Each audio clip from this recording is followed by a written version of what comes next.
So, before I begin this Resident Evil 4 remake critique, I want to basically give a little recommendation. I highly recommend you use the timestamp in the description box below. Uh, you could go through the parts you want to hear the most. Because this is going to be a long video. I have a lot to say on Resident Evil 4 Remake, and I'm excited to talk about this shit. I've been oozing to talk about Resident Evil 4 Remake. And before I begin, though, I have to talk about the original Resident Evil 4 and why it's a classic to me. So, I didn't get to play Resident Evil 4, the original Resident Evil 4, until the PS2 version came out.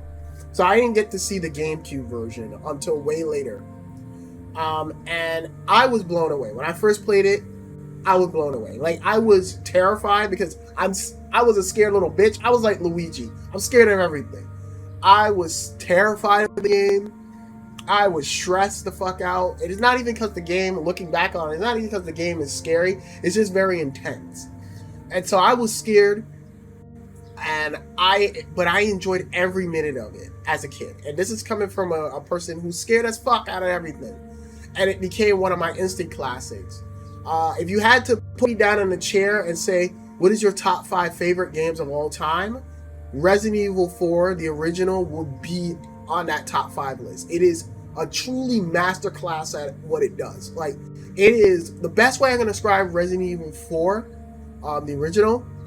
It is a roller coaster ride. It is unrelentless, unadulterated, a roller coaster. It constantly is throwing new things, new scenarios at you that makes it fun, entertaining, and it is just a blast to play. Up to this day, I can still go back to it and play it. I own pretty much all the copies of this game, or have played every single version, including the mobile version of Resident Evil 4.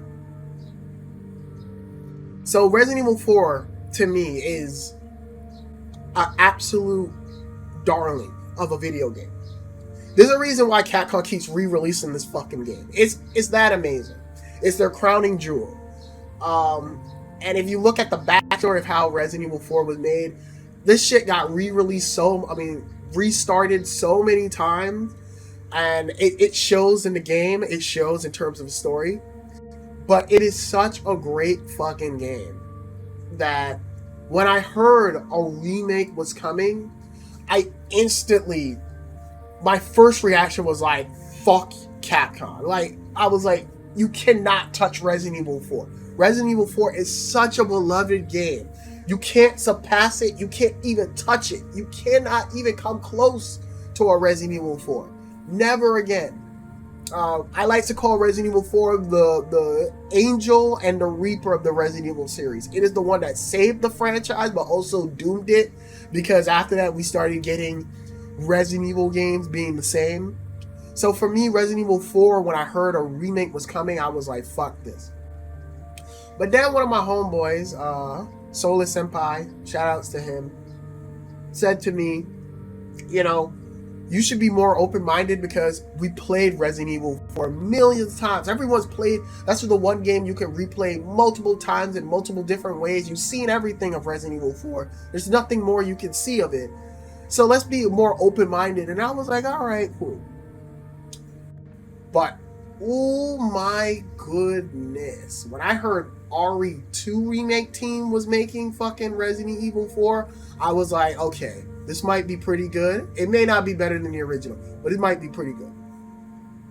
And after hours of playing this game, after multiple hours of unlocking everything from Resident Evil 4 Remake, for beating all the difficulties, including professional, I gotta say, I feel fucking sorry for anybody. I repeat, anybody over at Capcom that has to top this fucking game. This Resident Evil 4 Remake. I thought Resident Evil 2 Remake was good. No. Resident Evil 4 Remake.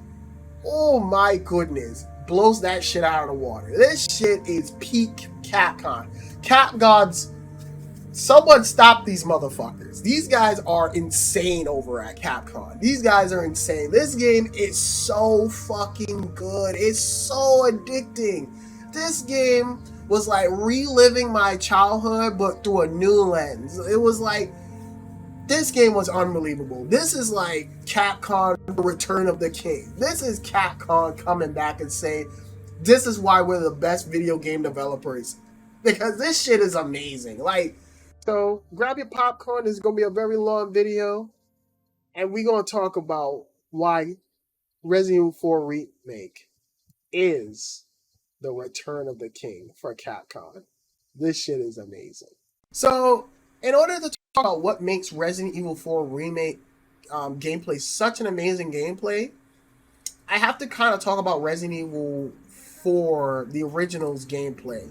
So, in the original Resident Evil 4 gameplay, it relied on tank controls. And because it relied on tank controls and it was more of an action game, one of the tricks the game will do to make it, to compensate for that, is all about positioning. And so enemies will run up to you, and when they're close enough to you, they'll now walk up to you. So it'll give you enough chance to like shoot them on the leg, shoot them in the head, and then after you shoot them in the head, they'll get into a stun state where a button prompt will come up to say melee them, and then you can melee them, and then it'll kick back a bunch of enemies, and it'll also give you invincibility frames. And that's what made the gameplay loop of Resident Evil 4 amazing. And that's why it was so much fun, because you will be overwhelmed by all these enemies. But if you could just get that one headshot or that one knee shot that would crumple them to do a melee attack, you were clearing out motherfuckers. Like, you were doing some cool shit. And it gave you invincibility frames. In this game, they were like, okay, we know that motherfuckers played this game multiple times, so let's take away that shit. The game constantly overwhelms you with enemies, and that's because now the game no longer have enemies just walk up to you and then run up to you and then walk up to you. Now enemies are running at you and then will push you and then attack you, or will run up to you and just swing at you. Enemies are relentless in the game, and I played it on hardcore my first time because the game recommends that you play it on hardcore if you had played the original. My god, that's the definitive way of playing this game. I highly recommend anybody to try this game on hardcore mode, because the gameplay is phenomenal on hardcore. The enemies are relentless on you. You get enough ammo to handle the situation, to handle every situation in the game, but never enough to feel like you're massacring people like in the original. In the original, you get so much ammo that you can get through multiple situations. And of course, like I said, you had invincibility frames in all your attack moves that you were safe. You could get through every single encounter without a problem. And here, enemies are flanking you. Enemies are coming at you at full force. I remember the village sequence, which is the most iconic moment in the game. There was this old lady pulling out a fucking bear trap out her ass and was like, motherfucker, you better come here. But one of the cool things about this game is the dismemberment system. It was something that they introduced in Resident Evil 2 Remake. Is back, and it's even more cooler. So now if enemies can now get their legs stuck on a bear trap just as much as you, and you can run up to them and kick the shit out of them and it blows off their fucking leg. I was like, oh my goodness. Shotguns, oh my goodness. You talk about the funnest shit when you pull out a shotgun and you blow a motherfucker's body off. Their whole limbs come off. Half of their body would be coming off. Oh my goodness. And the cool little details, you can see the parasite moving inside of them. It's incredible. They also removed, which I like, the knife. The knife now is not unlimited anymore. So like in the original game, if you ran out of ammo, the rare occurrence where you will run out of ammo, one of the things you'll do is slice them in the face. And when you slice them in the face, it'll make them stun so that you can go kick them and then go on the ground and then stab them, slice them until they die. That was the strat for Resident Evil 4. In this game, they said no. You can't do that dumb shit. You can still do it, but there's so much waves of enemies coming at you, and they don't let up because now you can move and shoot. So now enemies are even more aggressive. And that led to so many moments where I would knock an enemy down and try to go for a stab, and then another enemy would just run up to me and try to swing at me. And I was like, oh, fuck. Nope, fuck that. But it's so addicting. It is so chaotic and addicted. It felt like every single moment in this game, I was like panting. I was like, fuck. More enemies. Oh, fuck. This is ridiculous. I barely have any ammo. I'm struggling, but I'm still having a ball because the combat system is so much fun.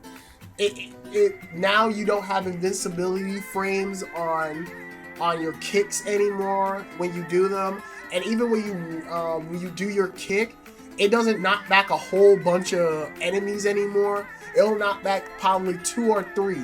Enemies will come up to you now and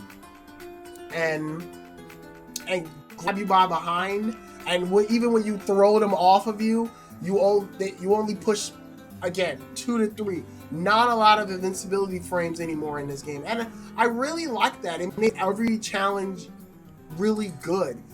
But the thing they wanted you to rely on so much in this game was the parry system. Like I said about the knife, in the original, the knife was invincible. Here, the knife is not invincible anymore.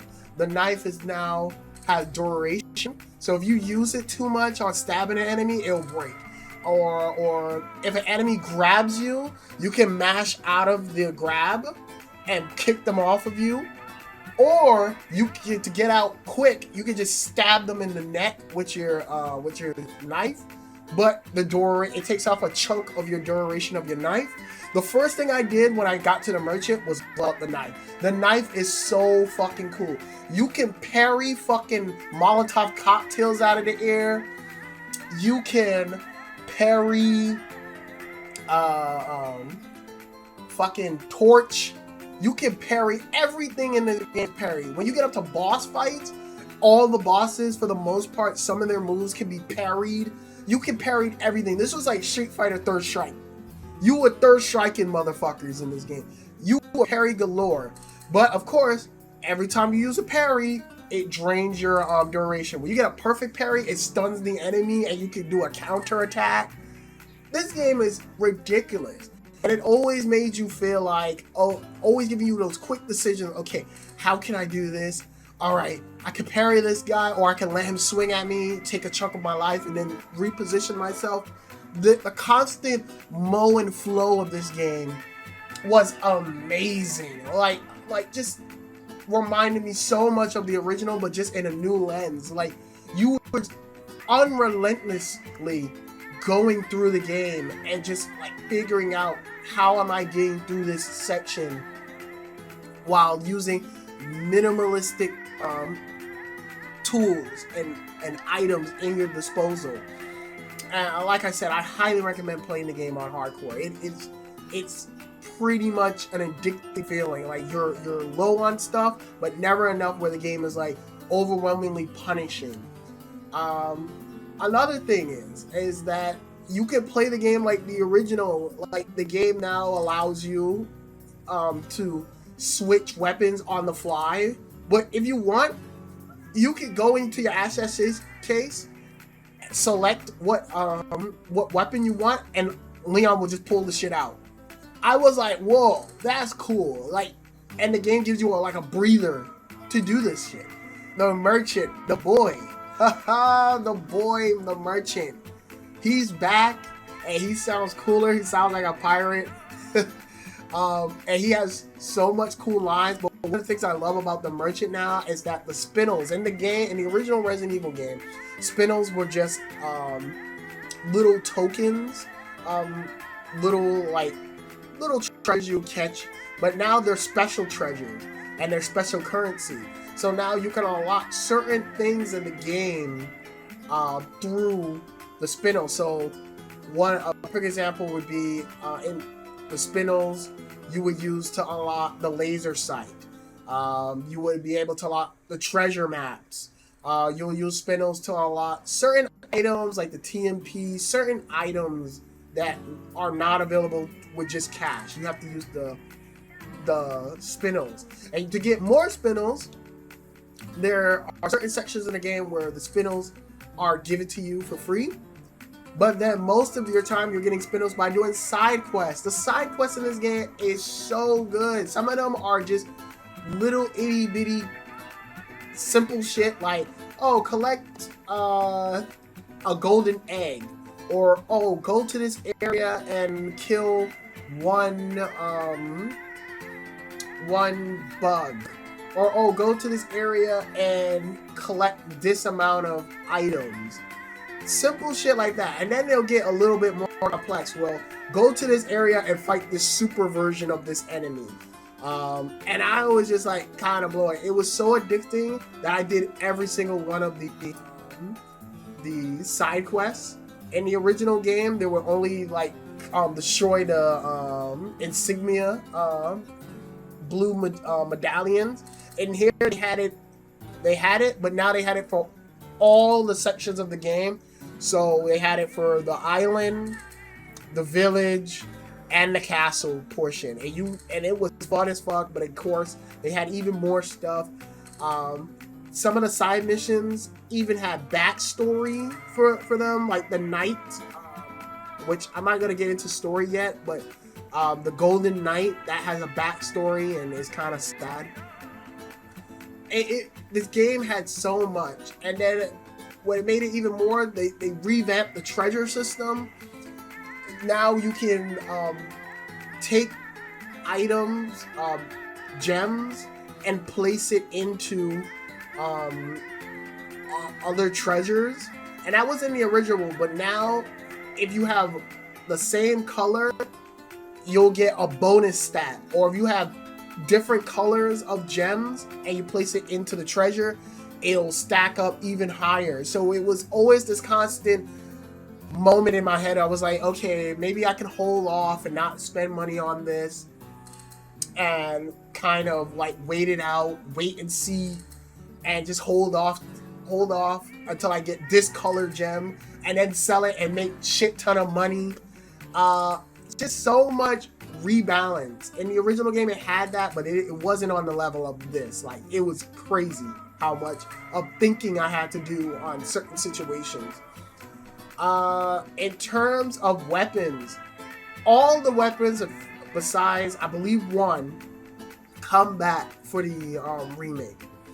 All of the favorite weapons, including new weapons, come back for this game. So they have my personal favorite weapon, the fucking Red 9, and I bitched about the reload animation in one of my videos. But yeah, the reload animation for all the guns are kind of like whatever. However, they're more tactical, so Leon would look at would pull the cartridges of guns and look at it to see if there's bullets in them. So there's a lot more details, although the reload animations for them. There's one cool reload animation for, I believe, the pistol. I think the starting pistol or the black tail, where if the ammo is, if all the ammo of the gun is finished, Leon would flick the cartridge out and shove in a new cartridge. It was sick, but all the guns are rebalanced. So the Red 9 is still the same Red 9 you love from the original game. However, now the accuracy is a little dodgy. So now some of your bullets will miss. And that's was something that was in Resident Evil 2. It didn't bother me per se in this game, because there were moments where I just learned to like stay still. Just like in the original, in Resident Evil 2 Remake, if you want more accuracy of your shot, you would wait until the indicator goes smaller and it will give you a crit shot and it will be more accurate. And here's the same. It works the same way. So with the red knot, I had to compensate for that a lot more because my bullets would sometimes miss and not hit the enemy where I needed to go. And of course, since ammo was so in rare shape, oh my goodness, like I was just blowing through ammo sometimes until I mastered the gun. Some guns are just better than others. I personally, the riot gun, I never cared for the riot gun in the original. I used the riot gun only a little bit. And here, the riot gun was really, really good. Really, really good. Argue all the shotguns in here is good because, like, listen, it either take 1 or 2 shots and everybody's body would just fall apart. And it was so dope. It was so good. It's so good. They even added the crafting system from Resident Evil 2 Remake. And it also take up inventory slots, a lot of inventory slots, depending on how much guns or how much items you had in your inventory slot. So you can craft, you have to make a decision. Are you going to craft pistols, okay? Or are you going to craft shotgun? Are you going to craft machine gun? Are you going to craft grenades? You could get all the recipes from the merchant. And listen, there were many times where I was just like, okay, I'll get to a situation. I was like, okay, so do I gotta think? Do I need pistols for this situation? Can get past this with just pistols, or should I craft ammo for my shotgun? Or maybe I'm gonna use the TMP, melee a few dudes, then use my pistol to take off the rest. So much decision making, and that was one of the cool things about the original Resident Evil was decision making. I can't stress this enough. You were always constantly making decision making in this game, and I love that about this game. Oh my goodness, I cannot stress how much I love this game. But you also got new weapons. You got a new machine gun that you get halfway through the end of the game. You get the same gun I think Carlos used in Resident Evil 3. You get that in Ashley's section. Which, speaking of Ashley is so much better to control in the game than the original. Like, so much better. Now, Ashley has no longer health, so you never have to worry about her health. She has incapacitated state, and so if she get hit or she gets knocked out, she'll just lay on the floor and it's like, ugh. And so you have to go and pick her up. Or, Ashley will get picked up by an enemy, and you have to go up and you can shoot their legs to drop them like in the original, but now you can run up to them and use your knife and stab them, and that will act as an instant kill. You can now tell Ashley to loose or tight. I like my women tight, but that's just me. But Ashley, you can tell her to back off from a battle. So you can give you room to attack all the enemy. What I noticed that's a great way to diverge the enemies, because some enemies will go after Ashley while some will come after you, and it was a great way to pick off or distract the enemies from me. You can tell her to get close. I love the little detail at the beginning of the game where Ashley will just hold her ears because she's not used to the gunfire, but later on in the game she'll do the original animation for hiding behind you, and also do a fifth pump when you do get a shot, just like in the original game. If you get a headshot, she'll do her fifth pump. So much attention to detail, and I love Ashley in this game. She's not overbearing to control or issue commands. She just knows how to stay out of trouble. I have seen a few people Ashley will run through their line of sight. There were only 2 moments where Ashley died for me, and that's only because I accidentally shot her. And one was an accident. Another one was because the way how bullet sway works in this game is like, if you're using a TMP, like bullets will just like shoot out randomly at random targets. So sometimes the bullets will miss. And so it hit Ashley one time and I was dying laughing because it downed her. But Ashley is completely fine to control. Another cool thing about this game I love was the shooting gallery. In the original game, they had a shooting gallery, and it was fun. It was cool. At the end, you get bottle caps, and all those battle caps had voiceovers. And here, they completely revamped it. Not only do you have these cool little pirate theme, because the merchant sounds like a pirate now, so it's like a pirate themed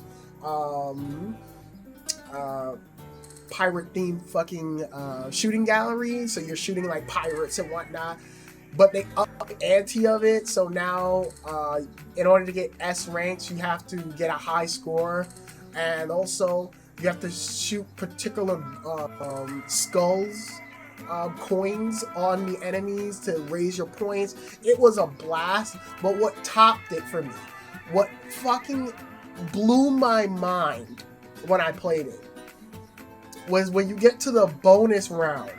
When you do, there's certain criteria you have to do in order to get to the bonus round. And when you get to the bonus round, it starts going into the lights and fireworks go off when you get to the bonus round. But what makes it even special is that the song from the original Resident Evil 4, where Leon's in the car and they're playing like Spanish music, it starts playing a remix version of that. I've been waiting for it. A flood of targets. Incredible. Very good. What? Sweet. That's your lot. Via a secret organization working under the direct control of the president, I was to assume the responsibility of protecting the new president's family.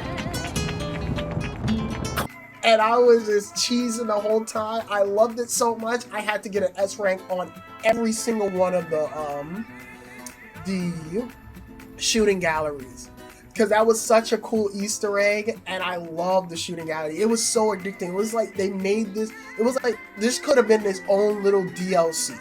And a little things I love about it is, if depending on who you have at that time, like if you have Ashley or you have Luis, they'll make comments. Like Ashley will be like, "Yeah, it's party time! Yeah, go Leon, you're doing great." I was fixated on this mode, and this is a little mode. And you don't have to do it, but if you do it, you get silver tokens and gold tokens. And the gold tokens and the silver tokens, you play a gacha style game, and it gives you these charms, and these charms have special bonuses. So like, if you collect this particular charm, it gives you 15% more handgun bullet, 50% more off of weapon buys, or the legendary ones, crafting gunpowder is less, or my personal favorite, the Striker, which gives you 8% movement speed, and that's a nod to the speedrunners glitch called the Dickman glitch. And that's when you have the Striker shotgun, you raise it, you pause the game just as before the light hits, the reticle light hits, and you switch to another weapon. Leon would run fast in the original, and it just zoomed past everything. That was a speed run technique. So to have it be knowledge in this game is so impressive. Not only that, all the charms, I repeat, each and every one of these charms designs are from the original Resident Evil 4 characters. So original RE4 Leon, original RE4 Ada, original RE4 Luis, are all the charms designs, and I love that. I was cheesing when I saw that. I was like, that's adorable. Whoever thought of that in the development room, they deserve a round of applause because that was cool. Just amazing what this game does, you know. And then they also have the attaché case. The attaché case, now you can change different attaché case. There's not a lot of variation, but there are some. Some will give you like extra, depending on what attaché case you have. Some will get like, extra red herbs, or it will spawn in more resources so you can collect more gunpowder, more handgun ammo. I had like a stack of handgun ammo. I was rolling with handgun ammo with the attaché case I chose. Just cool shit, just cool little bonuses to help you along the game.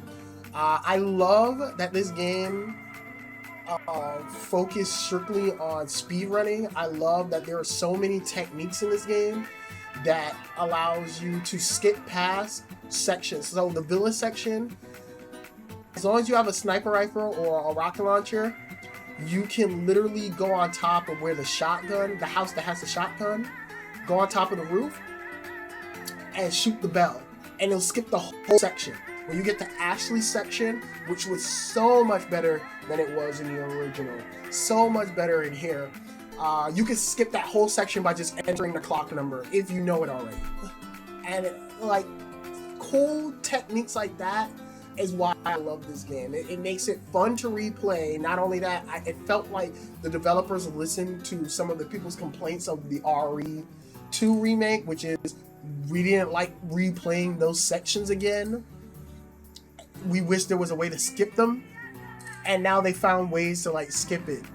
So it was almost like they listened to the community on that. If I had to complain about the game, gameplay of the game, I think all the stuff I mentioned about not having a lot of invincibility frames and whatnot, that all comes to a problem when you play professional mode. Professional mode. And this is where my complaints of the game really stands out. Professional mode shows the ugly side of its combat system. Because you lack invincibility frames on a lot of moves, you are just constantly getting grabbed. You are constantly getting hit by shit. It's annoying in fucking professional mode. Professional mode makes this game not fun at all, and I think that's the par for a course for a lot of games when you play them in very hard. But I played it again. My first playthrough of this game was on hardcore, and I was having a blast on hardcore, despite me like panting, and I was like, "Fuck! I wish I had more ammo," and I was struggling. It was never to the point where I was frustrated. Professional mode, I was frustrated because enemies move so much faster. They hit, they'll stun lock you. Like, God, oh my goodness, you was taking more. You die in like 2 to 3 hits. It was so unfun playing that mode. Oh my goodness, like so much of the problems, like just rear their ugly head. Not only that, this is a nitpick. I don't really hate it, but I really don't like that there's no laser sight, because like I said before earlier in the video, some bullets will miss unless you stay still and the reticle zooms in. And this, bullets were just missing, and the only way to get the reticle is that you have to get it from the merchant by doing the splendels, selling the splendels. But fuck me, like I was just like, oh my goodness, are you for real? Like, and only certain guns have it. So the Red 9, good luck if you want to have good accuracy. You better master the Red 9 because it does not come with a laser sight, unlike the original game. You have to figure that shit out on your own, and only certain guns have that are able to use a laser sight. Not every gun are able to use it, which doesn't make sense for me personally, but it's whatever. It was frustrating. It was very frustrating. I also think Leon's movements are a little. He moves kind of sluggish. Like he moves kind of like not precise enough. You get used to it and you're able to move around and you'll get used to it, but it was just fucking annoying. I just could not stand it. Oh my goodness. Oh my goodness. I was annoyed by that fucking shit. I also don't like that you have to, and I repeat, you have to play the game on new game in order to get S+. You can't use a special weapon. And it was ridiculous. Like just unfun. I don't like, and I've said this numerous times, I don't like when a game restricts you from things. I don't like that a game forces you to play a particular style, especially on a new game hardcore run. And the only way to unlock certain weapons, from what I gathered, is to play new game professional mode. And it was just annoying. But if I did have to give one positive, at least you unlock accessories once you beat it.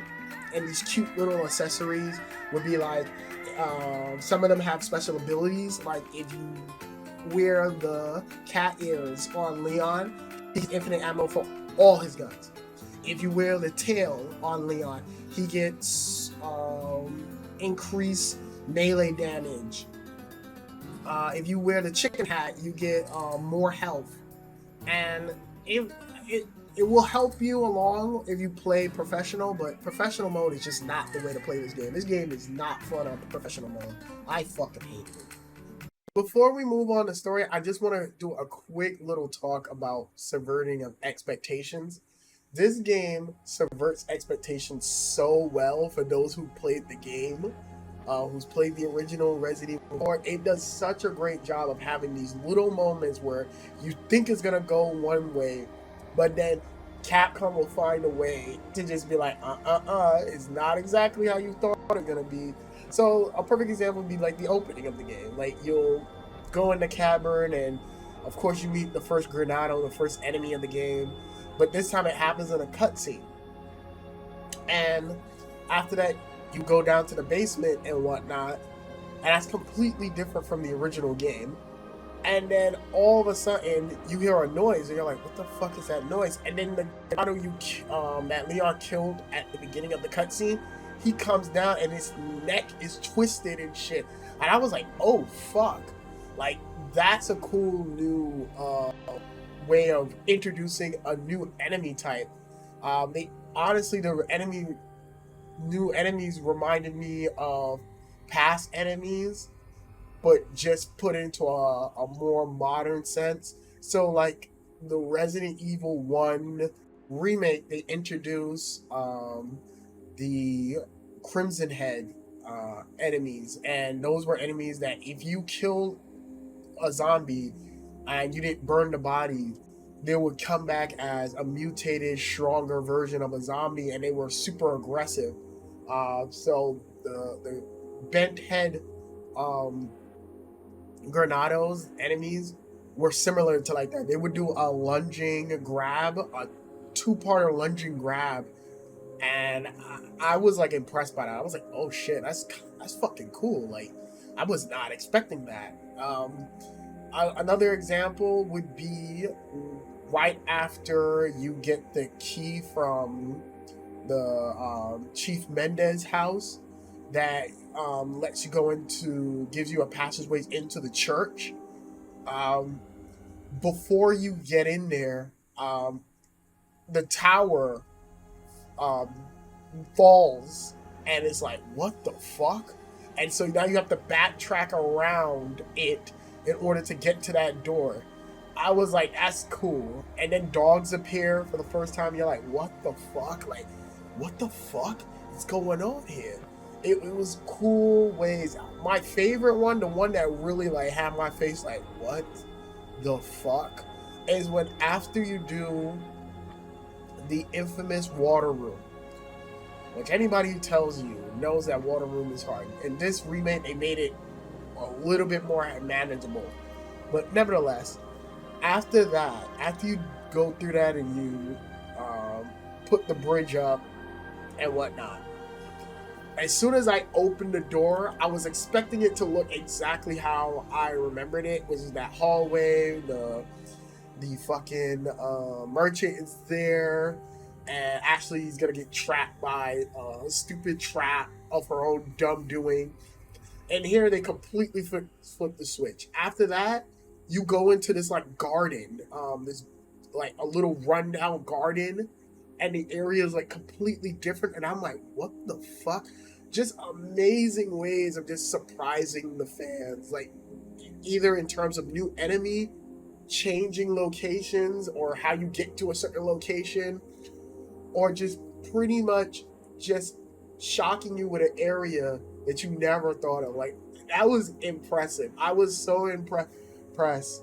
The whole time I was playing this game, I was like, I can't believe this game like is surprising me with shit I never thought that they would be able to surprise me with. Like, I want to talk about presentation because I think a lot of people, especially after a YouTuber by the name of Cat's video on Resident Evil 4 where he compared both the original and the remakes presentation and why he feels the original one is better, I would have to disagree. And I personally think both games look amazing in terms of presentation. They're both doing two different things in terms of presentation. While I don't think Resident Evil 4 was ever had this dark atmosphere or was creepy to me, I would say in terms of technicality, in terms of what they were doing at that time, it was very impressive. Like, there was many moments that the game actually was using really cool tech in order to create this cool atmosphere. Like, for instance, in the original, after you get Ashley, it's in the middle of the night and it starts storming. And one of the things I noticed is that, you can barely see in that scene. There's this tension that you see a bunch of fog and it's raining hard and you barely can see anything.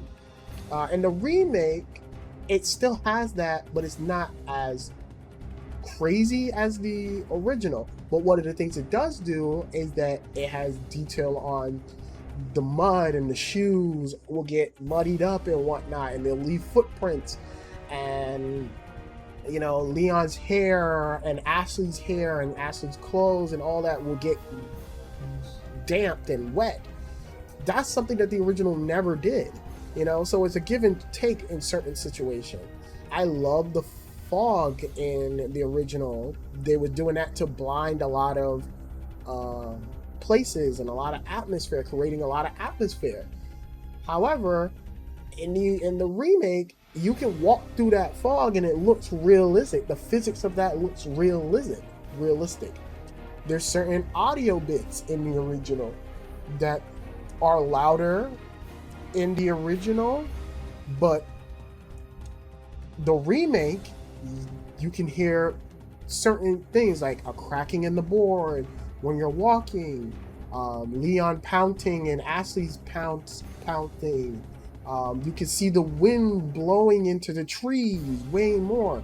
So again, give and take situation. So I think the video was kind of dumb, and I find it really weird that people's complaining about the video, only because it did show like some interesting details. It was a given. I felt like each one did a great job of showing why their one was better, where the remake did better in this area while the original did better in this area. So for me, it was the same thing. A lot of what he showed in the video showed how certain areas was actually combined together. Like in the castle, there's this scene, there's this bridge that you have to pass through, but if you jump down, you can use the lever to turn it on or turn it off. I can't remember out of the top of my head. But in the remake, that scene is still there, but now you have enemies pulling the lever down, which you can sequence break to get to the lion head, I believe, and you can sequence right back by throwing a grenade. But if you don't throw the grenade and you just let the sequence play out, you'll get surrounded by all these enemies. The bridge will be lowered and you'll get surrounded by all these enemies, and the red zealot is right there. And they combine that level, that bridge shit, with trying to capture the red zealot before he gets on the machine gun. So they cut the machine gun part, but they added in these two levels. I was like, that's incredible. However, if I could critique the Resident Evil 4 remake presentation, I will say I do like the original's presentation slightly more in terms of when it comes on to cinematic cutscene. There's a lot of cool ways how this game introduces enemies. For the most part, in the remake, all the enemies are shown without any cutscene, without any like distractions. But there's a lot of moments especially boss battles, you don't get to see the enemies transform, which is really weird. Like, I was like, okay. At first I didn't pay any attention, but then I replayed it much, and then I rewatched the original Resident Evil 4 cutscenes, and I was like, holy shit, like they actually, yeah, the monsters actually you actually see the transformations of these monsters. And it looks like, oh shit, like the situation just got fucking serious, let's go. And so, again, I prefer that. Again, the cinematography, when you do with Leon and Ada, that scene, that cool action set moment where it goes into slow-mo and Leon runs up while the gun is flipping in the air. Cool action moments like that. That's not in here. They replaced it in the remake. So, again, the presentation is good. Both gets the point across. They just do it in different ways. However, in terms of cinematography, I prefer the remakes take up cinematography way more. It's way more, has a little bit more style for it. But it's not a deal breaker because the remake introduces a lot of the enemies not in cutscenes. So it's a give and take. Let's talk about the story. Let's talk about what makes the story so interesting in Resident Evil 4 and also the tone. So in the original Resident Evil 4, I would describe the tone of Resident Evil 4 as silly. Silly and over the top. The game has eerie moments and like scary moments, but for the most part, it doesn't take itself serious. You have Leon throughout the whole game coming off as the everyday action hero where he's just cracking one-liners and is just having a ball. Leon always seemed like he has the situation in control. Every time he talks to the villains, he just cracks jokes at them. Again, you can look it up on YouTube. Like, there's so many funny moments of Resident Evil 4. And that's the charm of Resident Evil 4. The atmosphere is very eerie, but again, like very much B-movie horror style tropes it got going on for it. And that's fine. But I would have to say I really love the approach they took to Resident Evil 4 Remake. Remakes is more serious, more grounded. The tone of it is way more darker, way more taken serious. And while it is taking itself serious, it does have moments of levity. It does have moments of that campiness that you expect. So they didn't completely get rid of it, which a lot of people, including myself, was afraid of. But it is toned down a few pegs, and I appreciate it. In fact, I would also argue this is a better story than the original Resident Evil 4, because it finds ways to connect it to the broader scope of Resident Evil and even tie back to Resident Evil Remake 2 and 3 in really cool and beautiful ways that I love so much. One of my biggest, I guess, gripes with the original Resident Evil 4 is that it feels not really that important to the grand scheme of things until we get to 5. But 4 Remake finds a way to elevate its material. Characters are just way better. Characters have better character moments. You spend time with more characters. Overall, it's just a vast improvement of the story. Does it lose some of its charm because it doesn't have funny moments or silly moments, or the campiness is not there? Yeah, but in terms of what it does for the Resident Evil overarching plot, I think it's a vast improvement. And so how I'm gonna do this is pretty simple.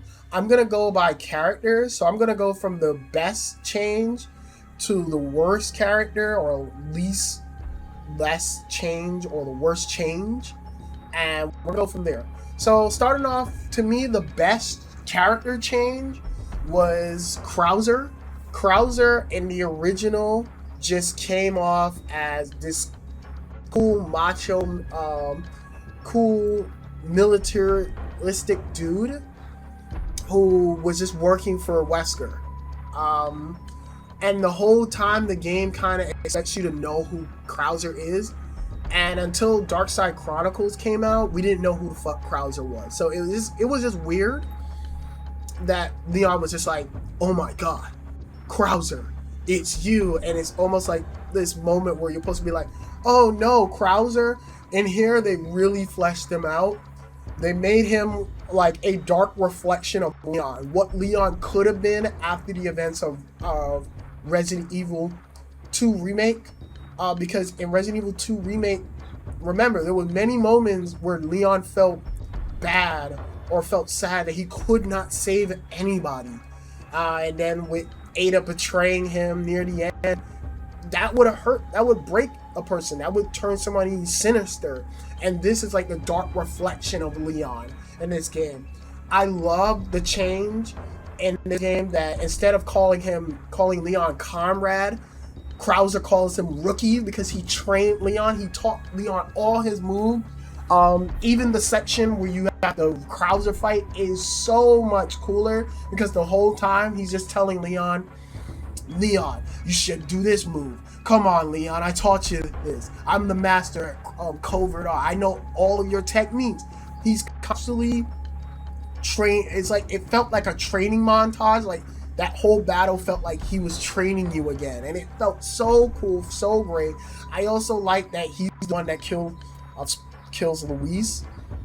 Louis, I should say. He's the one that kills Louis, and one of the coolest things is that you get into a knife fight with him, and in the original, it led to a QTE cutscene. And here, since there's no more QTEs, they give you the coolest shit to actually fight him in a knife fight. Like, you, the player, fight him in a knife fight. That was dope. Overall, he's my favorite change of the game. I love him. I love this interpretation. I love that he's more power hungry. I love that he's just like, because Operation Javier went completely south and the Americans left him to die, he's just like, fuck that. Like, I'm just gonna kind of become the villain, and is way more into the Los Illuminados and believe in the cult than he did in the original. In the original, it felt like Sadler didn't give a fuck about him, and here it felt like he actually cared for him and was happy that he was part of the group and trusted him because he was part of the cult. And I really love that. And I also love how he turned Operation the Island, he turned that into like a militaristic place. And I really love that. I love that change. I love it so much. Next but not least, I would give it up to Luis. Luis in the original RE, he was pretty much your playboy scientist dude who was trying to get out of the sucky situation he was in with the Los Illuminados by working with Ada and help getting the plasma, the sample to Wesker. But the problem was you barely got to spend time with him. You barely get to really know much about Luis. He was just kind of just there, and he was just come in and out of the story, and he dies off way too quick to even have his death mean anything. It was kind of like whatever. Like Leon's fucking crying and shit. It's like Lewis, and I'm just kind of like whatever. But in here they added so much to his character, and two things that they added that helped them so much is one, he not only was a researcher for Umbrella, but he helped create Nemesis. That completely connects Resident Evil 3 to Resident Evil 4 so perfectly. That is amazing. Not only that, he was once a villager in this game. If you actually go in the basement, you would see that he has pictures and also talks about Luis, his mother dying, and all this shit of his family and him going away to college and whatnot. Like so many cool things that I loved so much of Luis' character, and it gave the sense of Luis throughout the whole game feeling regret over what happened in Raccoon City and what happened in his village, because he also helped make stronger variants of the Las Plagas and was experimenting on the Las Plagas. So he feels guilt over what happened. So this is why him helping Ashley and Leon was so important to him. Throughout the whole game, he's kind of playing it off like, oh, I just like to be helpful. You know, I'm also an 80s man.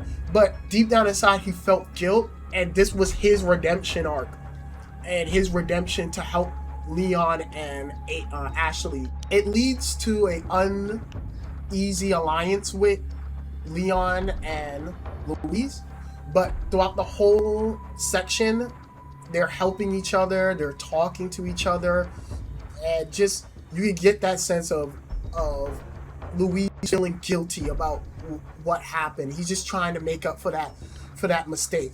I think everybody in this game, in some regard, is trying to make up for what happened in the Raccoon City, that's what I love about this game so much. It connects into Resident Evil 2 and 3 so perfectly, it's ridiculous.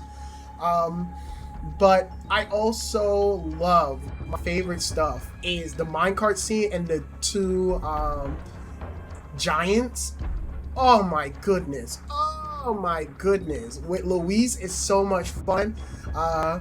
You can't damage the one of the giants because it has metal armor on it.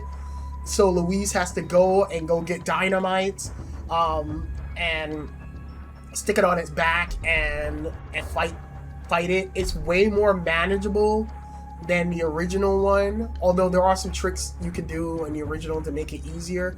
But it's just fun having Luis around. His banter between Leon was so great, so good. And also my favorite shit is the minecart scene. It felt like a joyride. It felt like a Donkey Kong Country ripoff where all the Granados, all the enemies, including the chainsaw, are like just shooting at you, and just like you have to keep constantly shooting them. And it was so corny, but I love it because just how they are in the minecart. It was so much fun, and that leads to Luis' death hits so much harder.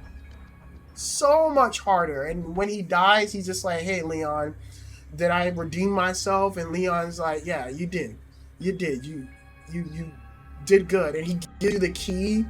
And then when Leon's having the hallucination with Ashley near the end and you have to go take the parasite out of you, you don't use that key until you get to that part, and it leads to this awesome moment of like, oh shit, it's all over. It looks like it's gonna be all over for Leon and Ashley, and then you just realize, oh shit, the key to Luis' lab is been in your inventory the whole time. It was such a great moment, such a powerful moment. And then you learn more about Luis in his place, and that's when you find out he worked on the Nemesis project. It's so good. So shout outs to Luis. He was the highlight of this reinterpretation of Resident Evil 4. Another change that was done for the better was Ashley. Oh, Ashley. Oh my goodness. Ashley is now a fucking character. Now, I never hated Ashley in the original, but I did feel like there were nothing really to Ashley. She doesn't have like a real character arc in the original. She just was the damsel in distress. And in here, the moment I fell in love with Ashley was when when Leon goes to the church and gets Ashley, and their first interaction together, Ashley, the first thing she does is run away from Leon. Like, get at him. And Leon's like, well, that went well. And I love that scene because in real life, you're not gonna believe no motherfucker that says, I'm come here on the order of your dad to come and rescue you. That shit in the original made no sense. I was like, you know, you just gonna trust some random motherfucker? He could have been part of the Los Illuminados. You don't know that. And here she just takes off and leaves. And what I love so much about her, like I said, in gameplay, she's not a pest to really take care of. But more importantly, in terms of the story, I love how she's way more worried about the parasite being in her, and that leads to her like freaking out and leaving because she almost killed Leon at one point in the game, and she just has guilt over that. I love that throughout the game, like there'll be moments where she actually assists you in certain combat scenarios. I also love the fact that she constantly flirts with Leon halfway through the game. And she's like, "Yo, Leon, you would look dashing in this armor," and Leon's like, "Nah, that's a little too old-fashioned for me." And just fun little playful banter, and she gains confidence in herself. Like near halfway through the end of the game, if a Granado picks her up, she's like, "Get the hell off of me!" Like she's more defiant near the end. And just show the growth. Like it never feels like, oh my god, like this little girl you're protecting is just clueless. No, it feels like she's a partner to you. Now she's not on the level of like Ashley from The Last of Us, where she's like stabbing motherfuckers off of you, or like Atreus where she's like popping motherfuckers in the head with a gun. But she does assist you a lot. She saves Leon's life multiple times throughout this game, and I was just impressed. I was impressed, and I really enjoyed their banter, and she was a fine new addition to this.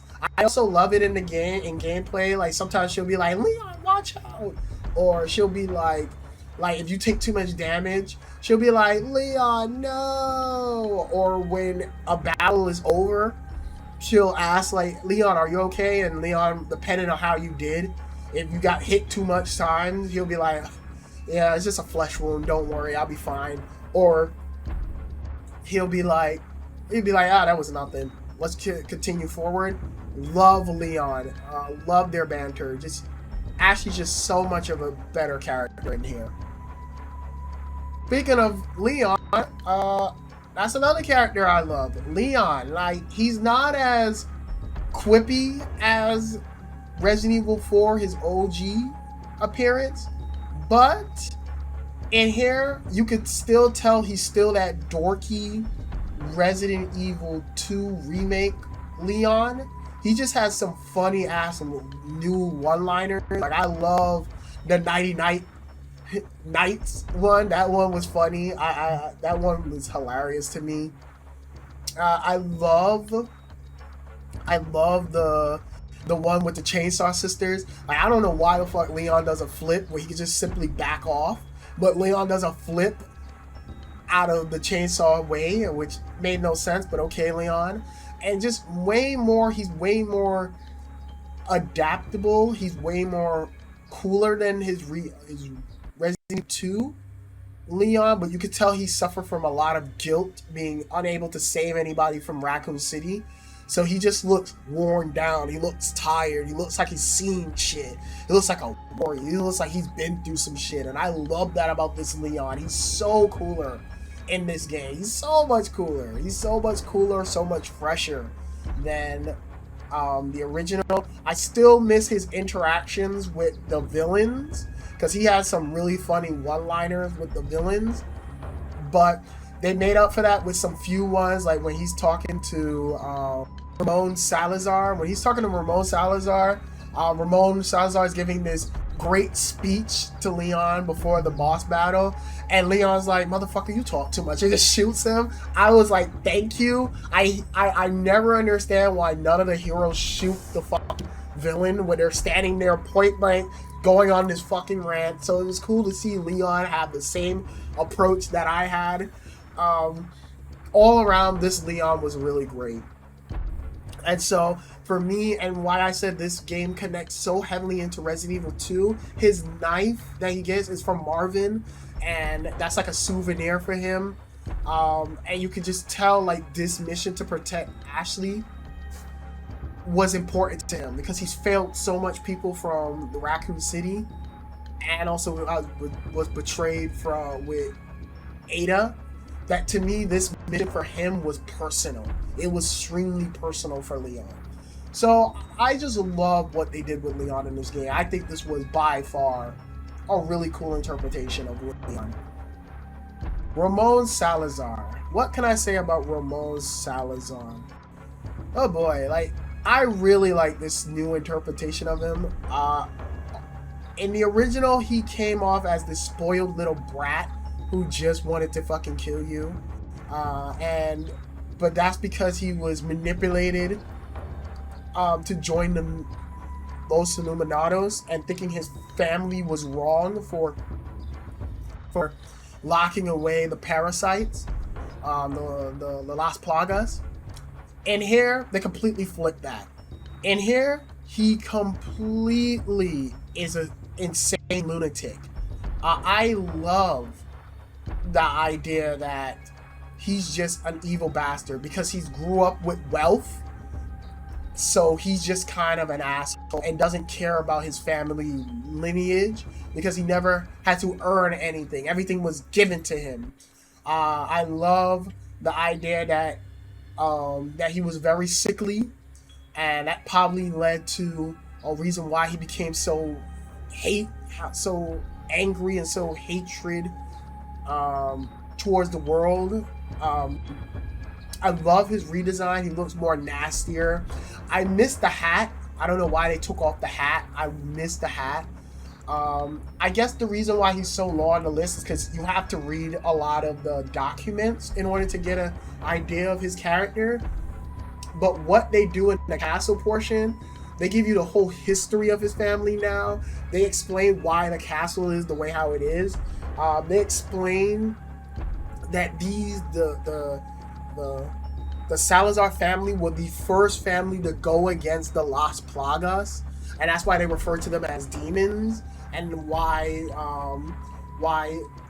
the castle has so much traps, and why the garden, with one of the family members made the gardens to be more relaxing and more like a comfort after all the bullshit they've gone through over the years of defending and pushing back the Los Illuminados.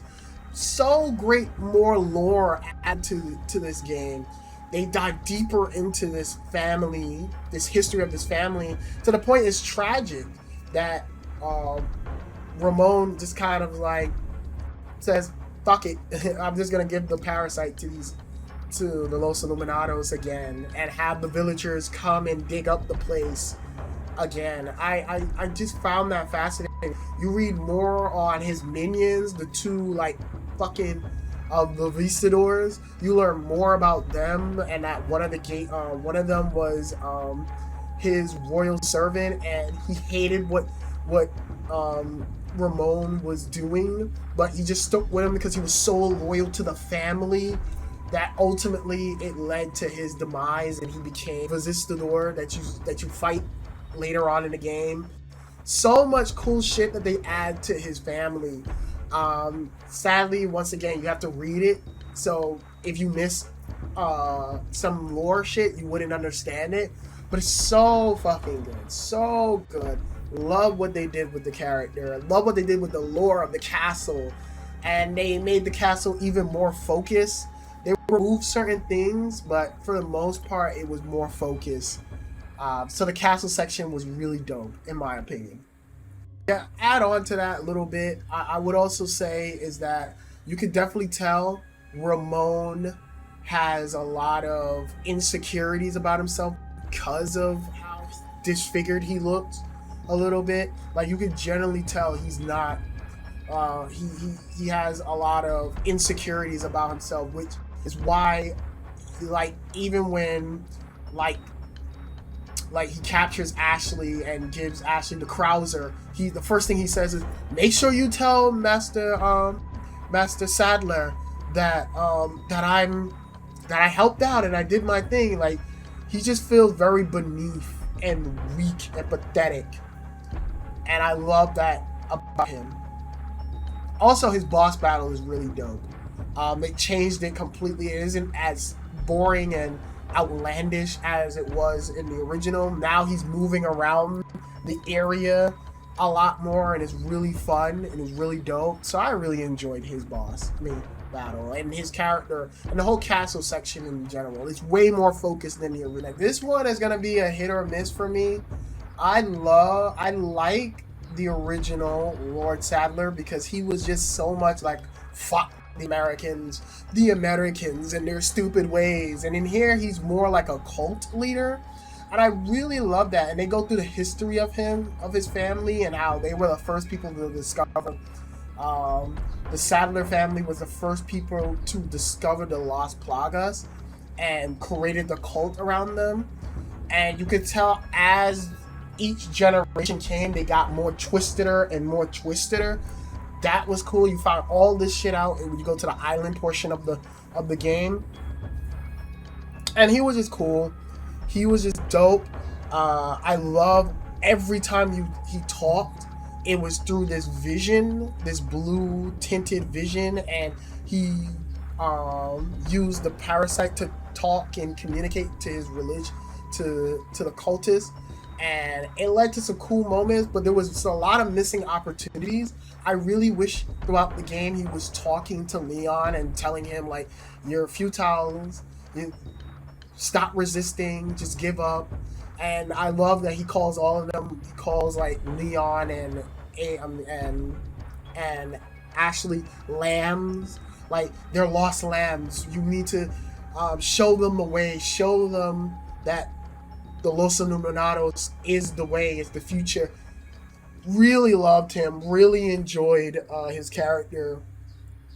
And I really enjoyed what they did to him from a religious standpoint. Evil cultist, he was really cool in here. My issue, however, is that when you first meet him in person, you finally see him in person, it's very anticlimactic. It's like, it's not interesting. They don't find it. It's not set in an interesting place. It's just in this little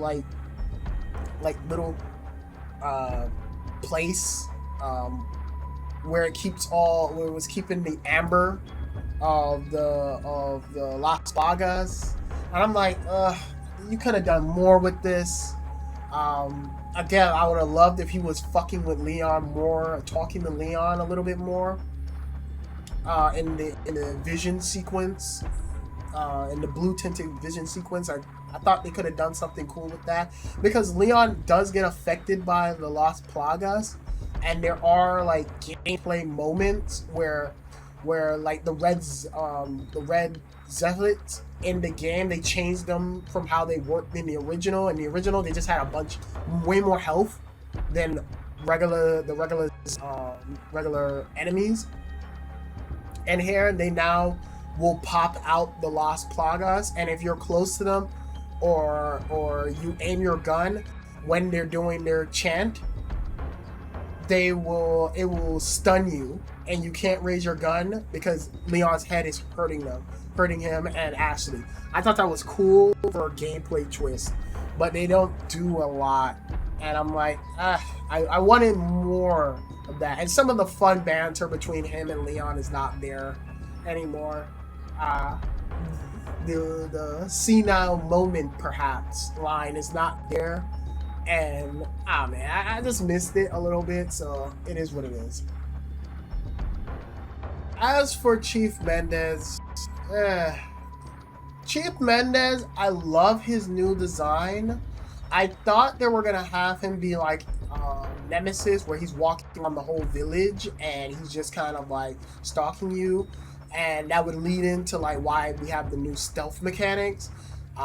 Because the stealthing in this game is pretty good. It's not something you can strictly rely on, but if you really want to, you can. So I was hoping that they were gonna have a moment of that, and they just kind of don't. He's the same Chief Mendez, but only thing he's more for the religion, for the cult. Unlike any original, where it just kind of feels like he's just like, yo, I'm not listening to no fucking Sadler. Fuck that man. Like I'm doing my own shit. I'm killing Leon. And here he seems more like just a big ass tyrant dude. And I don't know. For me personally, I like the design, but you don't learn much about him unless you read his documents. And I didn't read his documents until my second playthrough because I forgot to go back to his fucking house and go up in the basement, and you learn so much about him more when you read those documents. It's actually kind of tragic. His backstory is very tragic. His father passed, so he became the new chief of the village, and he felt like he was doing a poor job at his job, but he was starting to learn and grow. He was there for Louise when his grandfather died, and he was constantly looking after the villagers and starting to implement new things like new machinery, new stuff to help improve stock, and he was starting to open up the borders for the outside world to come in. So he was very progressive as being a chief. However, what led to his downfall is that he trusted the wrong people, and he trusted Sadler, and that led to his downfall as a leader. And I was like, fuck. It's so much good shit, but you have to read the backstory of him, because seeing him in game is kind of like, whatever. It's kind of like, he's just a walking tyrant that's not doing much. I do like the chase sequence with him. So yeah, there's that. Last but certainly not least, Ada. Oh boy, I would have to agree with a lot of people's consensus on this one. I think she's the weakest link. She's not horrible like everyone else is making her to sound. She's just bland. Like, there's nothing to her. And I don't blame the actress. Like, I know they got the actress from who played Ada in Welcome to Raccoon City, that horrible fucking movie, and maybe that's the reason why I'm not a huge fan of this interpretation of this voice delivery for Ada. But I don't blame the actress, and I think people who are blaming the actress is piece of shit. Blame the voice director. They're supposed to guide all and even the actors to get the best performance they can out of that actor. And I just felt like they didn't guide her enough. And I don't know, this is her first time voicing a character, but I don't know, like, her character was just kind of bland in terms of voice acting. That being said, I kind of like where they were going with this interpretation of Ada. If we're going to do a natural progression of Ada's character in Resident Evil 2 Remake, because I felt this Ada felt guilt over lying to Leon about what happened in RE2 Remake, and so she was trying to make up to him by helping him out throughout the course of this game.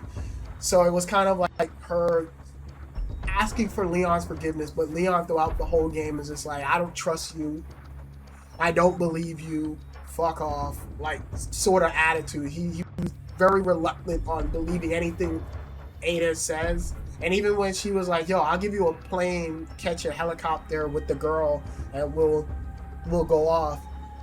Leon's like, no, this is where we go our separate ways.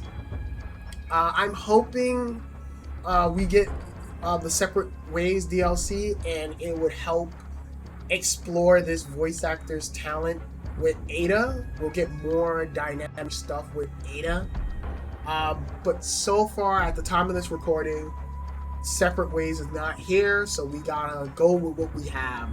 And so far with what we have, I'm not a huge fan of this interpretation of Ada. I'm not a huge... This is one time where I just feel the original was better, and I wish that we had got... It was on the level of the original. Because the original, what made the original so cool is that she was the fan fatale. She was very flirtatious with Leon, still helping him, but you could tell she had her own motives and still flirtatious with him. And it was cool. And here I was just kind of like, no. So that's all the characters. I love the story. I thought it was really well done. The story is on the same length of the original. So I enjoyed it for that much. So it's a really good story. All the voice actors besides one is doing a really good job. And shout outs to everybody. Shout outs to the story writers and everybody. The only complaint I would say I have with the story is really the after credit scene. Not really the after credit scene, more like the credits. They try to do the picture painting of what happened to the village before they got infected by the Las Plagas, and it just did not work. It didn't look all that great. Like, they tried, it looked good for maybe if you're doing a Netflix series. Like, that would be the opening crawl for the Netflix series. But overall, it just was not. It didn't hit the same way that the original title crawl from Resident Evil 4 OG did. Like, that one was like, felt like a fantasy, a fairy tale of like the good old happy days, and then it goes into this dark, gloomy effect, and it looked like it was on a projector showing how beautiful and how nice these people were before the infection hit, and that's about it. Another thing I will say about the story, I love that this story ties in. I love the after credit scene, mid credit scene of Wesker. Wesker's voice sounds cool as fuck. Billions. So like, he sounds cool as hell. And so I'm not gonna lie to you. After this game, I was like, we gotta do either Code Veronica or we gotta do Resident Evil 5 Remake. Like, do it, Capcom. Let's do it. And how could I possibly talk about characters in Resident Evil 4 without mentioning my boy, the Merchant? The Merchant is so fucking awesome. Now he has like a pirate voice, and so now he just sounds like a complete pirate, which makes it feel like, he just goes around collecting guns and selling it like a black market dealer. Like, I kind of like that. Like, it kind of connects Resident Evil 4 and 8's merchants together. Like, they're kind of like black market dealers, and that makes sense for the world of Resident Evil, considering there's a shit ton of bioterrorism all around the world. So it would make sense that it would be black market people selling weapons to combat these fuckers. But, you know, he just has some great lines. Here's a montage of some of my favorite lines of the Merchant. We like our herbs, we do. Heal a man, kill a man, they do it all. You have the stench of battle on you, mate. Gun rhymes with fun for a reason, stranger. Not my place to say, really, but sometimes things are more interesting if you keep a level playing field, don't you find? You'll see things you wish you hadn't with that. Bigger is better, as they say. Or at least I thought so when I was a lad. Where you gonna put this? Your pocket? What's that? How have we procured these curiosities? You don't want to know, mate. But before we wrap this video up, I do want to talk about how I feel about cut content and also my thoughts on the DLCs slash microtransaction debacles. But let's first start off with cut content. Now, in this game, there are a few cut content or a few cut things in this game. For instance, U3, the boss battle, has been cut. That whole boss has been cut. He is referenced, or it has been referenced in some of the files and some of the notes in the castle section, but he's nowhere to be seen. I'm expecting in Ada's campaign we're gonna see that boss battle, which would make sense because let's fucking face it, U3, I've never been a huge into the U3 boss battle. I only like the cave section of that boss battle, but I never cared for that boss. Having Ada fight it would be actually way more interesting, only because of Ada's zipline, and also Ada really needs some more original boss battles. Because in the original she doesn't fight anything besides the ship section of her campaign, where you have to take out a military ship. Her shit is whack as fuck. Her separate ways thing is not all that impressive. Assignment Ada was cut, which is fine. Assignment Ada is just a separate ways, but way shorter. You can beat that in like 30 minutes. It's not all that interesting. Certain parts of the castle is cut, like the lava room, which is fine because I'm gonna be honest, I love the lava room. I love it because it's so wacky. Like, why the fuck is there a lava room in a fucking castle? But it doesn't make sense for this interpretation of the castle. It wouldn't make sense. It would feel a little out of place unless they rearrange it to make it make more sense. It just always felt like this is where you could tell Capcom just, in the original, you could tell like of Resident Evil 4 and how it got rebooted multiple times. You could clearly tell they just threw any ideas together. So I'm glad. I'm not upset that got cut. Like I said, it made the castle feel more streamlined, and that's the thing. I felt like all the cuts that they made the game more streamlined. So yeah, it was kind of like a little bummer. Like, they did cut again. Some of the jokes were cut. The ballista joke, yeah, about Ashley is cut. I don't mind the cuts all too much. Again, the only cut I was like, oh man, like really bummed me out was U3. U3, and plus again, it's because all the monsters and all the designs of the monsters look so incredibly good, especially the Velistador. I love the way how he looks now. He looks even more like a predator. His design looks cool, so it would have been cool to see its design reimagined in the RE engine. So it sucked. But for me, one of the things I praise this game for is that even though they cut things, they always made sure they either had to up the ante in some other place, or they had to find a way to make up for that cut. And I appreciated how much the game made those cuts and added new things to it. Again, it's okay if you take away something. I'm a firm believer, if you take away something from a remake or something from the original, that's fine. You just have to add something that is just as cool, or if not better, in the original. And I think they did that. I think they did that phenomenally in this game. Again, we'll see what happens when we get separate ways, but it is what it is. Cut content, not a huge deal to me.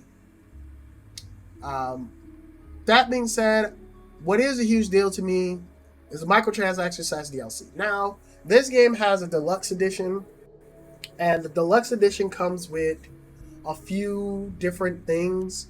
It comes with 2 other guns, and it comes with additional costumes. Now, I am not angry at Capcom of this. Like, I'm completely fine. At least they kept the original costumes in the game. The Chicago style costume and also Ashley's knight armor costume. I appreciate that they kept those in the game, but we are missing a few costumes. Like, we are missing the RPD outfit for Leon, which with a no-brainer. That's a no-brainer costume to put in because that was in the original and it's not in here, so it's kind of weird. The Ashley's pop star outfit is missing. That is weird. I don't know why the fuck we're missing that. And the only way to get more extra costumes is the DLC. I find that really odd, a little weird. And I wish Capcom would put more effort into putting costumes. The costumes that you have to pre-order look cool. Like, I love the villain outfit for Leon. I love Ashley's day out outfit. She looked like she's from Hot Topic. So that looks cool. There's cool shit. I'm not lying to you, but it's kind of annoying. This is once again I had to pay to get extra costumes. Also, it's kind of also annoying that I had to pay just to unlock the original soundtrack. And not to say that the soundtrack in RE Remake is bad, but it's nowhere near as good as the original RE4 soundtrack. So it was just very fucking weird that I had to repay. And they did this again for Resident Evil 2. Capcom's just been doing this shit with DLC, and it's just weird. Again, it's not a deal breaker, but it's just kind of weird. What is also weird is the microtransaction. Now, I don't have a problem. Like, usually I would be bitching and whining about microtransactions, but I just, for Capcom, at least for their games, I'm kind of like just scratching my head on why they're putting these in the game. Because, and this is coming from me who plays PC. I play all their games on PC. There's no point of playing any of their games. There's no point of buying any of their microtransactions when you can literally mod the fuck out of their games and get every gun for free easily, or have unlimited money and just purchase every single gun easily. It's shit like that. It's just like, why are we adding microtransactions? I guess it's for the console gamers, but I don't know. I just feel like it's, like I said it before in Devil May Cry 5. I'll say it again. It doesn't hurt the game. It doesn't even break the game. It doesn't do anything for the game. It's just kind of a waste of time. I'm glad, and I guess they can keep doing it like that. But it's just, when I see it like that, I'm just kind of like, what's the fucking point to this? Like, just mod, PC gamer, mod the fucking game, bro. Like, it's just waste of time, waste of energy. And that's just my thoughts on the whole DLC slash microtransaction shit. I will say, I do love the shotgun you get. I love the shotgun. I love it. I love it to death. I love it. I love the animation for it when you shoot it and he flips the gun. Love it. Cool DLC weapon. But it's not overpowered. Oh, and I totally forgot to talk about Mercenaries. Oh my god, how could I forget about talking about the coolest fucking mode? One of my favorite Resident Evil modes of all time. The Mercenaries. And I gotta say, I really like this Mercenaries mode. However, there are some problems. But before we get into the problems, let me gush about how great the Mercenaries is. So for those that don't know what Mercenaries is, it's basically a horde mode where waves of enemies come at you and you have to defeat them before time runs out. This shit is fun as fuck because they added Uh, one new character, which is Luis. Luis was never playable in the original RE4. There was only Wesker, Ada, uh, Krauser, Hunk, and Leon. Only those characters were was available at back then. Now it's just Leon, Luis, Krauser, and Hunk. Four playable characters. Now that is shorter than the original version. That's gonna go into my negative.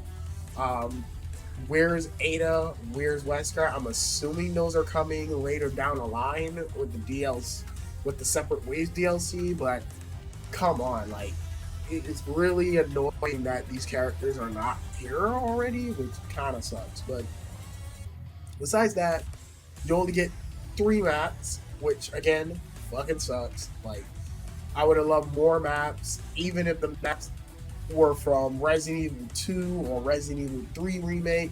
That would have been dope. But yeah, like just none of that is in here. So it's kind of bare bones as of the moment. But playing it is so addicting. It is really where the combat gets to shine. And the cool part is that every character has their special abilities. So everyone has what is called a mayhem mode, and everyone gets a special ability from that. So for Leon, he gets basically a 2-shot kill, and everything's speed up. Like his reload animation is speed up. He moves extremely fast. His knife attacks are faster. Everything, his kicks are faster. Everything about him is faster, and he shoots all his bullets extremely fucking fast. So it's really cool to just use that when a special boss is here, and you just blow the fuck out of them really easy. It's really fucking cool. Luis has detonates bombs. Luis was my least favorite character to play. He just moves sluggish and slow, and you have to rely on the fucking sniper rifle, the bolt action sniper rifle. The reload animation for that is slow. The bombs, like I said, it's not my favorite. He's more of a setup character. You have to set him up in order to do crazy shit, and I just wasn't feeling him. But Krauser and Hunk are the most broken fucking characters in the game. Krauser can just knife you to fucking death, like just slice and dice his way through victory, and that amplifies the time every time you get a kill with the knife. And Hunk, no need to even start on Hunk. Hunk, all you gotta do is shoot a motherfucker in the head, get stunned, snaps the neck. It even snaps the fucking boss necks. I was like, what the fuck? Like, what the fuck? It was weird, bro. I was like, this character is so OP. And he gets his ultimate mayhem mode is unlimited machine gun ammo. So you can just keep blasting for ages. And then Krauser one is basically his arms. He gets the Las Plagas arms, the blade arms, and he can just mow and go ham with them. It's a fun mode. That's a mode I'm going to be playing for quite a bit, for quite a while. So I'm looking forward to playing that mode even more so when I finish this recording, because it's really fun. I just wish that it was more to it. I wish there was more added features to this mode, because it's a really cool mode and it's something I've always liked. So to wrap this video up, let me just start by saying this. I can't imagine, if you're a fan of the original Resident Evil 4, not to love this game. This is by far not only the strongest game out of the remake catalog, but this is net for net, bar for bar, as good as the original Resident Evil 4. You may disagree with that, but that's just my standpoint on it as of this moment. It is not a perfect game, however. I still prefer the original only because of how campy it is and how silly it can get. But this is just, if not better, than the thrill ride I had in the original OG Resident Evil 4. It's still the same shit, just in a modern sensibility. And I loved every minute of it. And this game,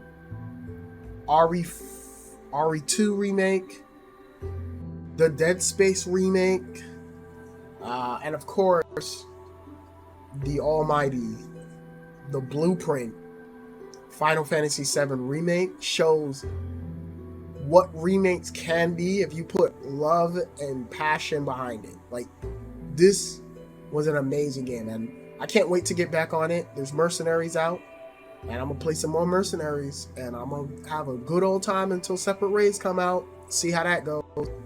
But anywho, that's gonna do it for my video. I hope you enjoy. Let me know if you played Resident Evil 4, what you thought of it. Post your comments down below. And as always, more videos are coming soon, so stay tuned. This is your boy, Mr. Degenerate, signing out. Have a good one. Go play some goddamn Resident Evil 4. Both. Go play both. They're both amazing.